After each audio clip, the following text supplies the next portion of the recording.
Okay, let's look at what we got here. So the question talks about a pyramid. So we got a square base pyramid.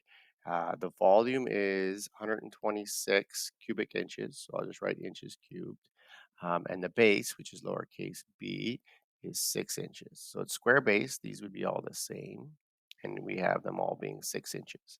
And you're trying to find the height. So the height in any square base pyramid goes from the top and it hits the dead center. Now, this actually says to rearrange the formula to calculate the height.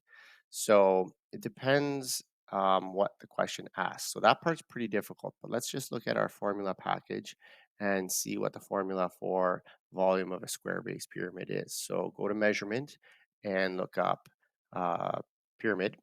So it's in measurement, pyramid, and then go over to volume. So it's b squared h divided by 3. So let's copy that out. So if we have v equals b squared h divided by 3. So if we were just trying to solve for the height, I'm going to do that first.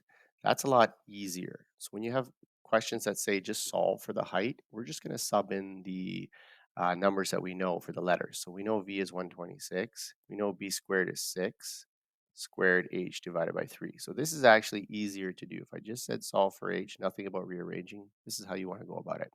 So the easiest way is actually just to work out the right side there. So 6 squared is 36, and then 36 divided by 3 is 12. So you'd have 12h when you work out this part right here.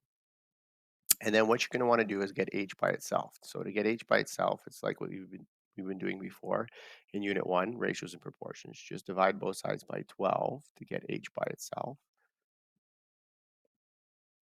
And so you get 10.5 inches when you divide those two numbers. Now, the question actually said to rearrange the formula first. So that's a bit more complicated, but let's look at doing that. So if we rewrite this here, b squared h over 3, and we want to get h by itself.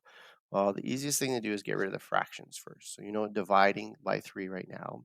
So the opposite of that is multiplying by 3. So I'm going to multiply both sides by 3 so that these 3's cross off. So we have 3v equals b squared h.